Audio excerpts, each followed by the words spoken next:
तर मी करते मेथीची भाजी. त्याच्यासाठी मी लसूण टाकलाय आणि मिरच्या टाकल्यात आणि जिरे टाकले, तेल, हे सगळं असं एकदम छान असं नाही का, म्हणजे लाल होऊन द्यायचं. म्हणजे कसं भाजीचा स्वाद वाढतो आणि भाजीची चव पण छान लागते. आणि ही मेथीची भाजी मी सगळी निसून घेतलेली आहे. त्याच्यामध्ये मी ही मटकीची डाळ आहे ही टाकलेली आहे. मग आपण जर ही डाळ घातली तर भाजीची चव आणखी छान लागती. त्याच्यामुळं माझं म्हणजे सांगणं आहे की मेथीच्या भाजीमध्ये इतर कोणती डाळ घालण्यापेक्षा ही डाळ घालून भाजी केली तर तिची चव पण छान लागते आणि खायला पण भारी लागते. तर आता मी त्याचा छान असा तडका झालेला आहे. म्हणजे छान असं सगळं लसूण वगैरे परतून घेतलेलं आहे मी. हे बघा असं छान परतून घ्यायचं 5 मिनिट तरी.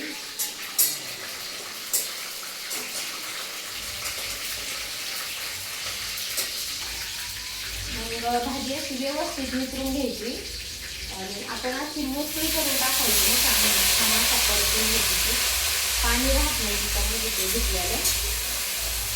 आणि तो मसाला जास्त मिरची वगैरे ते लाल जास्त होणे म्हणून आपण तिला परतून घ्यायचं थोडं. त्यानंतर परत राहिलेली सगळी त्याच्यामध्ये मिक्स करून घ्यायची या पद्धतीने.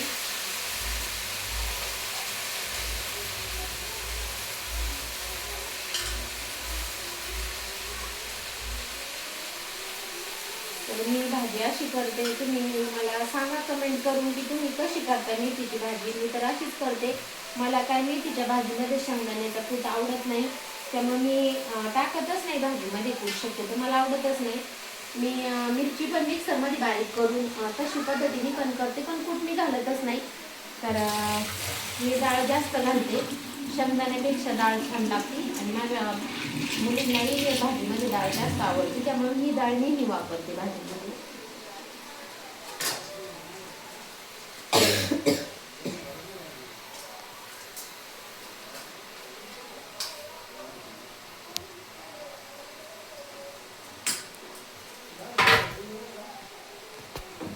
मीठ घालून घेऊ आपण भाजीला. आता ज्याचं त्याच्या मिरचीच्या अनुसार मीठ घालायचं. तर मी माझ्या मिरच्या जेवढ्या घातल्या त्याच्या अनुसार मी भाजीला मीठ घातले. जास्त खारटही करायचं नाही, त्याचा त्याचा अंदाज येतो, त्याला माहिती असतो. तर त्या पद्धतीने भाजीला व्यवस्थित मीठ घालून घ्यायचं. त्यानंतर मीठ घातल्यानंतर व्यवस्थित भाजी परतून घ्यायची, म्हणजे खाली वर करून घ्यायची.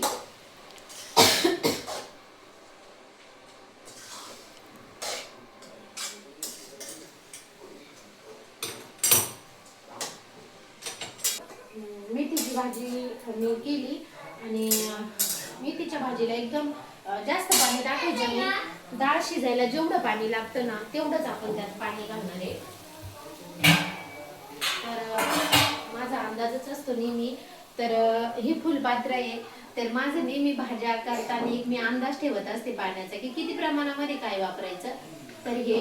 तर मी एवढं पाणी याच्यामध्ये घालणार आहे फक्त. ते पण घालण्याचं कारण डाळ शिजली पाहिजे, नाही तर मग ती डाळ दाताखाली कचकच लागते. म्हणून तेवढं प्रमाणामध्ये पाणी घालायचं आणि पाणी आटेपर्यंत फुल गॅसवर भाजी शिजून द्यायची. आणि कवळी भाजी आहे, जास्त वेळ लागणार नाही. आणि मी डाळीच्या अंदाजाने पाणी घातलेलं आहे. नक्की तुम्ही अशी भाजी करून बघा आणि मला सांगा की कशी भाजी होती म्हणून. आणि मला कमेंट करा की तुम्ही तुमच्या तिकडं अशी भाजी करतात का. आणि माझ्या चॅनलला लाईक करा, सबस्क्राईब करा आणि शेअर करा आणि छान छान कमेंट करा. Okay, bye bye.